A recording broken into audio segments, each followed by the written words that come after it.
नमस्कार, आप देख रहे हैं आज तक। मैं हूं गौरव सावंत। ना कोई बड़ा हथियार, ना ही कोई बड़ी सैन्य कामयाबी। पाकिस्तान भारत में एप्पल स्टोर खोलने से बेहद परेशान है। हाल ही में भारत में दो जगहों पर, एक राजधानी दिल्ली और दूसरा भारत की आर्थिक राजधानी मुंबई, जिसे पाकिस्तान के आतंकवादियों ने कई बार निशाना बनाया है, इन दोनों शहरों में एप्पल के स्टोर खुले।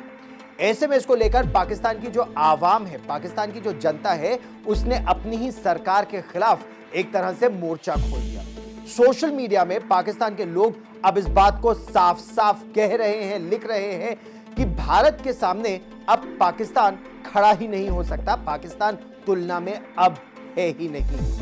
भारत के लोग जहां एक तरफ एप्पल के स्टोर खुलने के बाद एप्पल के गैजेट्स के लिए लाइन लगा रहे हैं, तो वहीं दूसरी तरफ पाकिस्तान की जो आवाम है वो तो आटे दाल के लिए लाइन लगा रही है। लाइन क्या लगा रही है? वहां लूटमार चल रही है। सोशल मीडिया पर पाकिस्तानी लोग इस तरह की बातें भी कर रहे हैं कि विदेशी कंपनियों के लिए पाकिस्तान में काम करने के लिए अब माहौल रहा ही नहीं है। और यह इसलिए भी महत्वपूर्ण हो जाता है क्योंकि हाल ही में ईश निंदा, ब्लास्फेमी के नाम पर चीन, जो पाकिस्तान का सबसे करीबी दोस्त है, उसके एक नागरिक को लगभग पीट पीट कर मार डालने की साजिश रची गई थी पाकिस्तान में। वो तो पाकिस्तान की सेना आई और उसे सुरक्षित निकालकर एबटाबाद पहुंचा दिया गया।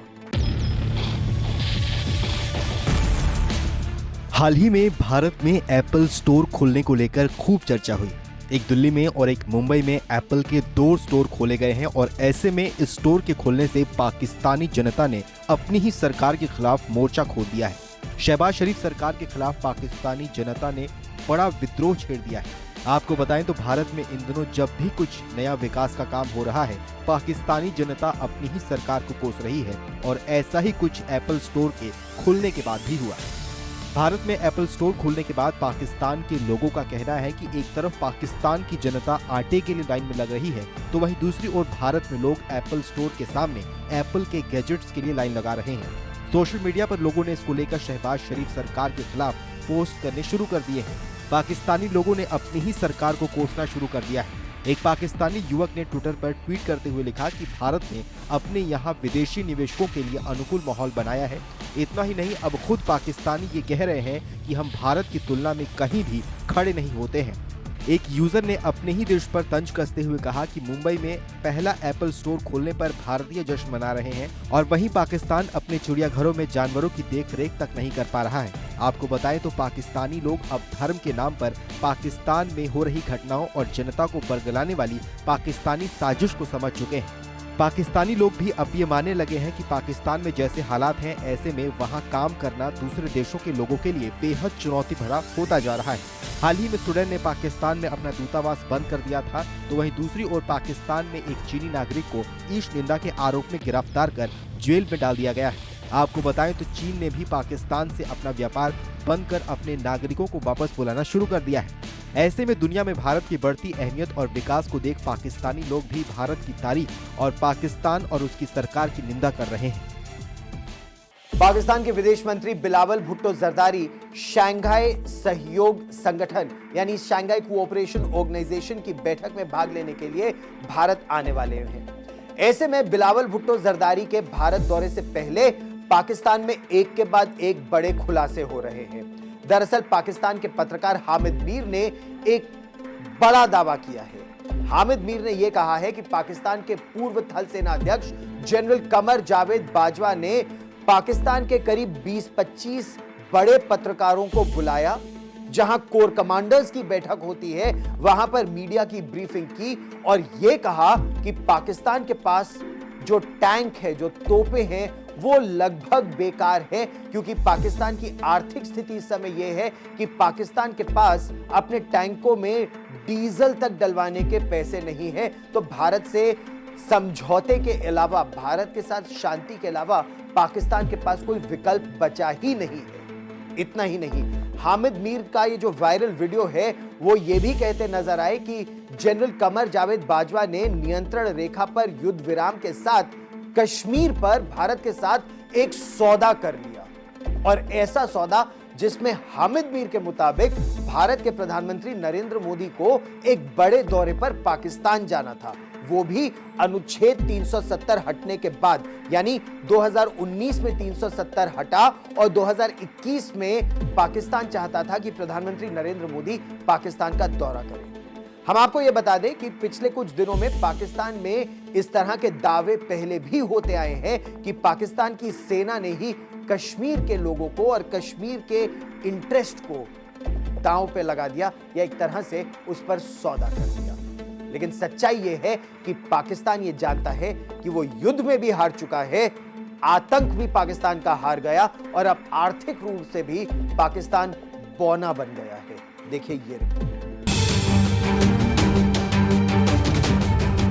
पाकिस्तान के विदेश मंत्री बिलावल भुट्टो के भारत दौरे से पहले पाकिस्तानी पत्रकार के एक वीडियो से न केवल पाकिस्तान में भूचाल आया है, बल्कि भारत में भी पाकिस्तानी पत्रकार का ये वीडियो चर्चा का विषय बना हुआ है। 4 और 5 मई को गोवा में हो रहे एससीओ समिट में हिस्सा लेने के लिए बिलावल भुट्टो भारत आएंगे और ऐसे में भुट्टो की इस यात्रा से पहले पाकिस्तानी पत्रकार का ये वीडियो डिबेट का विषय बन गया है। वीडियो में पाक पत्रकार हामिद मीर ने पूर्व Pakistani army chief general Qamar Javed Bajwa को लेकर जो दावा किया है वो हैरान कर देने वाला है। हामिद मीर इस वीडियो में ये कहते हुए नजर आ रहे हैं कि बाजवा ने नियंत्रण रेखा पर युद्ध विराम के साथ ही कश्मीर पर एक डील की थी। इतना ही नहीं, पाकिस्तानी पत्रकार ने दावा ये भी किया कि 20 पत्रकारों के सामने बाजवा ने कहा कि पाकिस्तानी सेना के पास इस वक्त जो भी तोपें हैं वो बेकार है और पाकिस्तान के पास इन तोपों में डीजल डलवाने के भी पैसे नहीं हैं। आपको बताएं तो पाकिस्तानी पत्रकार के इस दावे से पाकिस्तान की सरकार और लोगों में हड़कंप मचा हुआ है। हालांकि ये पहला मौका नहीं है जब किसी पाकिस्तानी पत्रकार ने इस तरह का दावा किया है, बल्कि इससे पहले भी एक और पाकिस्तानी पत्रकार ने ठीक इसी तरह की बातें कही थी। इमरान खान की कैबिनेट में रक्षा मंत्री रही शिरीन माजरी ने ट्विटर पर हामिद मीर के दावों पर एक पोस्ट लिखा। माजरी ने लिखा कि मीर की तरफ से जो गंभीर खुलासे किए गए हैं उसमें सबसे अहम था कि बाजवा ने ये माना है कि पारंपरिक हथियार युद्ध लड़ने के लायक नहीं है। माजरी देश की पहली महिला रक्षा मंत्री रह चुकी हैं। उनका कहना है कि बाजवा की तरफ से ये कहा जाना सुरक्षा पर गंभीर खतरा पैदा करता है। साथ ही अब ये सवाल भी उठता है कि आखिर रक्षा बजट कहाँ जा रहा है। आपको बताएं तो पाकिस्तान में इस वक्त जो हालात हैं वैसे में सेना के पास फंड की कमी और सेना के रिसोर्सेज की कमी से इनकार नहीं किया जा सकता। इतना ही नहीं, कश्मीर मसले पर भी पाकिस्तान की कम होती पकड़ भी अब साफ नजर आ रही है। भारत इन दिनों कश्मीर को लेकर जिस नीति और रणनीति का इस्तेमाल कर रहा है उसकी वजह से पाकिस्तान के साथ अब कोई भी देश खड़ा नहीं हो रहा है। कई मुस्लिम देश जो कभी पाकिस्तान के साथ खड़े थे आज वो भी पाकिस्तान को भाव नहीं दे रहे हैं। चीन से मुकाबला करने के लिए ऑस्ट्रेलिया ने अब भारत की तर्ज पर तेजी से काम करना शुरू कर दिया है। बार बार चीन की धमकियों का सामना कर रहा ऑस्ट्रेलिया अब प्रधानमंत्री नरेंद्र मोदी की नीतियों की ही तरह ऑस्ट्रेलिया में भी आत्मनिर्भर होने की कोशिश कर रहा है हथियारों के मामले में। ऑस्ट्रेलिया अब आत्मनिर्भरता हासिल करने के लिए अपने ही देश में बड़ी मात्रा में लंबी दूरी की मिसाइलें और गोला बारूद बनाना चाहता है। यूक्रेन युद्ध से सबक लेते हुए ऑस्ट्रेलिया ने न केवल लंबी दूरी तक हमला करने की ताकत को और बढ़ाना शुरू कर दिया है, ऑस्ट्रेलिया ने चीन से निपटने के लिए अरबों डॉलर की परमाणु पनडुब्बी का एक करार अमेरिका और ब्रिटेन के साथ किया है और ये एक सैन्य साझेदारी के तहत, ऑकस की एक सैन्य साझेदारी के तहत हुआ है। ऐसे में विस्तारवादी चीन की नीतियों पर लगाम लगाने के लिए ऑस्ट्रेलिया जानता है उसे अपनी शक्ति भारत की ही तरह बढ़ाने की आवश्यकता है। देखिए हमारी ये रिपोर्ट। चीन के साथ युद्ध के खतरे और चुनौतियों का सामना कर रहे ऑस्ट्रेलिया ने अब पीएम मोदी और भारत के रास्ते पर चलना शुरू कर दिया है। आपको बताएं तो ऑस्ट्रेलिया इन दिनों चीन की धमकियों का सामना कर रहा है और ऐसे में अब ऑस्ट्रेलिया पीएम मोदी के डिफेंस में मेक इन इंडिया के तर्ज पर ऑस्ट्रेलिया में ही हथियारों का निर्माण शुरू करने जा रहा है। भारत की तरह ऑस्ट्रेलिया अब हथियारों के मामले में आत्मनिर्भरता हासिल करने के लिए अपने ही देश में गोला बारूद बनाने पर फोकस करने जा रहा है। ऑस्ट्रेलिया ने अपने सैन्य तैयारियों के अपने इस महाप्लान को दुनिया के सामने पेश किया है। ऑस्ट्रेलिया के प्रधानमंत्री एंथनी अल्बनीज ने कहा कि उनकी सरकार की रणनीति ऑस्ट्रेलिया को ज्यादा आत्मनिर्भर, ज्यादा तैयार और ज्यादा सुरक्षित बनाना है। रूस और यूक्रेन के बीच चल रहे युद्ध से सीखते हुए ऑस्ट्रेलिया ने लंबी दूरी के बड़े हथियारों को इकट्ठा करना शुरू कर दिया है। ऑस्ट्रेलिया की तरफ से पेश किए गए रिपोर्ट में सुझाव दिया गया है कि आत्मनिर्भरता के साथ ऑस्ट्रेलिया को जापान और भारत समेत प्रमुख सहयोगियों और ताकतों के साथ मजबूत रिश्ते बनाना होगा। इतना ही नहीं, ऑस्ट्रेलिया ने चीन से निपटने के लिए अरबों डॉलर की परमाणु पनडुब्बियों की डील अमेरिका और ब्रिटेन के साथ की है। आपको बताएं तो चीन और ऑस्ट्रेलिया के बीच पहले रिश्ते अच्छे थे, लेकिन जापान और अमेरिका से नजदीकियों की वजह से दोनों देशों के बीच विवाद हुआ। चीन और ऑस्ट्रेलिया के बीच विवाद 2020 में चरम पर था। तब चीन ने जौ और शराब जैसे प्रमुख ऑस्ट्रेलियाई निर्यात पर ट्रैफिक को खत्म कर दिया। इसके अलावा ऑस्ट्रेलियाई कोयले के आयात को भी रोक दिया गया। दोनों देशों के बीच बढ़ते विवाद को लेकर चीनी राजदूत ने साफ कहा था कि चीन ऑस्ट्रेलिया का मित्र रहा है। जापान से दोस्ती से पहले उसे सोचना चाहिए था कि भविष्य में क्या हो सकता है और इसके बारे में सावधान रहना चाहिए। जब कोई आपको धमकी देता है तो वो आपको फिर से धमकी दे सकता है।